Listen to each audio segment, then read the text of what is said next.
Hey, this the Louis Vuitton Don. He got the Louis Vuitton fit. Show him the Louis Vuitton glasses. Got the shoes, the shorts. Hey, man. Look, man, I'm just dripping all over right here. He's dripping. And it starts with the green highlights. I love the green highlights. We're water all over me. Hey, listen, man, he looking like the first and the 15th, man. He looking better than the government check out here. Was it the 1st or the 15th between games 2 and 3? What made the difference for you? Oh, man, rest. Those games, for me, I've been playing hurt, just like a lot of guys, and to have those rests and that time to recuperate and get your body right is huge. Speaking of, your offense is really huge tonight. We normally talk about your defense, and I've seen your offense just improve every single year in the league. What have you done to work on that and gain the confidence that you have? Because sometimes when they call your number, you just go at it, whereas in the past you maybe would have been a little bit hesitant.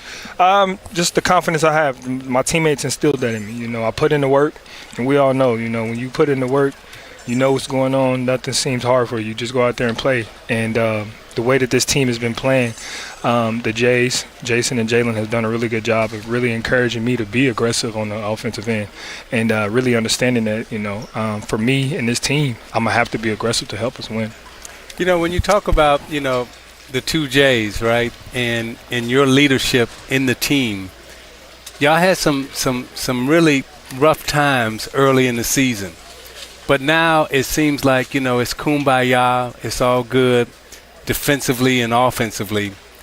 A, tell me how y'all got to that point. And B, now that you're in the NBA Finals, you hold a Golden State Warrior team on the road to 100 points and really a must-win game for them in terms of getting an advantage. Give me the leadership and then give me the defensive mindset. Well, first off, this is a family here. I grew up with the Jays. I've been playing 5 years with Jalen, 4 years with Jason. When my mom passed, Al, this organization, Wick, Jalen, a couple other guys, they all came down to the funeral. So we've already had that bond. So early on in the season for us, just like you is with your siblings, you get into it, you squabble, you mad at each other. The next day, you laughing, talking, you hugging, you loving on each other, letting each other know, giving each other these roses. And that's what this team is. It started off shaky for us, but that right there is what helped us get to where we are now. We had to go through the storm to see the rainbow at the end of it. So for me, I had to look myself in the mirror along with my teammates, and we had to come heart to heart. We had to sit down and have that hard talk and understand that what we're saying is to help each other. It's nothing bad. It's nothing personal. It's to help us get to where we want to be. And so it's crazy. We're here. Nobody thought we would be here. And understandably, we didn't start the season off right to have that acknowledgement to be here. But we stayed with it, and that's what I'm proud of this team, and that's what makes this team who we are. Can I ask one follow-up? Yeah, for sure. So with Damon Stoudemire, and I drafted Damon in Toronto, know him extremely well.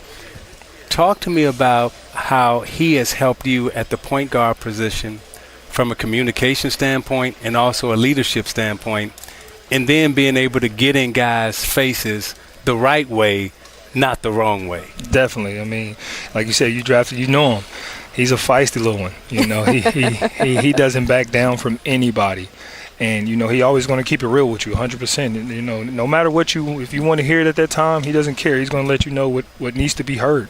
And, you respect a guy like that because everything is transparent. There's nothing hidden.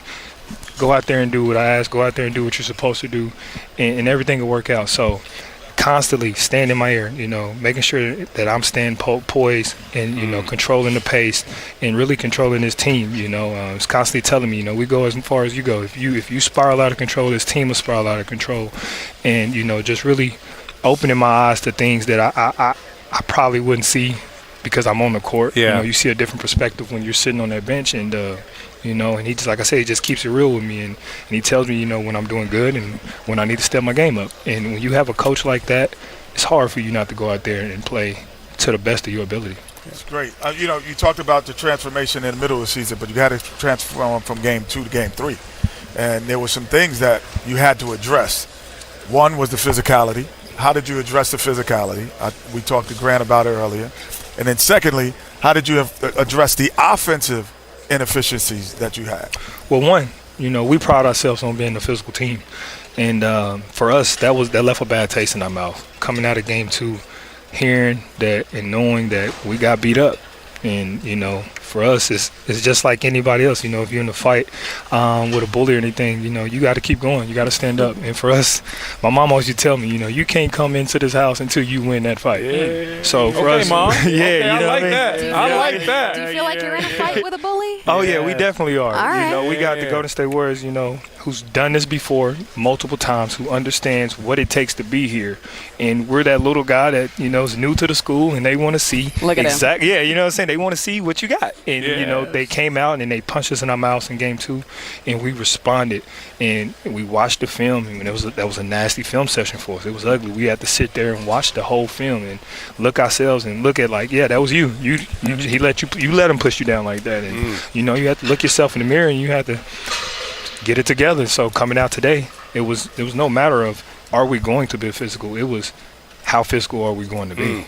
And you have one of the toughest jobs on this team. You got to chase Steph Curry around, and that's chasing him around screens, getting into him when he has the ball. What is your focuses? What are you trying to take away? And you can also just tell me as the resident big man up here, how mad are you when your big men aren't at the level of that screen? Because a couple of times as we were watching the game in the back, we're like, yo, those bigs are getting smart killed because when he comes off the screen, they're too far back. What are you telling them, and what are you communicating, and what are you trying to take away? You know, just giving them, you know, the advice to be up. We cannot be back. You know, this is one of the greatest shooters of all time in this league, and he shoots it from anywhere. So, you know, I'm doing my part by chasing him off screen, but, you know, his teammates are doing a very good job of, you know, making sure they get contact with me and they holding the contact in that little space. We all know he doesn't need much. So for me, it's, you know, be up. If he beats you down the lane, we're long enough, athletic enough to recover. We have guys we can help off of that you can rotate. We're really good at rotating. Use it. That's what we've been doing all year. It's what got us here.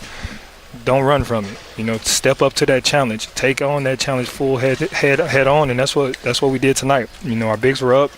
Guys were very physical. We were into guys, and we forced the issue that we wanted. And in game 2, it was a different story. So my 2 favorite dress moments, right? Don Staley in the NC2A Women's Championship, and this one right here. That's what. Hey, he got an album dropping on Friday. You know what I'm saying? You come this clean, you got to have an album coming out. My 2 favorite, Don Staley and Marcus Smart, right here. Marcus, you have been excellent on this court, at this desk. Thank you for taking the time. We'll talk to you soon. Thank you guys so much. Thank you. Our post-game coverage continues from right here in Boston at the TD Garden. Check those out. Hey, Kenny, what you look like with them shades? Oh, shoot, I look like money. I look like money. I look like he did. I look like money. Those look good on. Hey, they look good on you though. They look like it, baby. They look good on you. They look good on you. What size are these? My size. My size.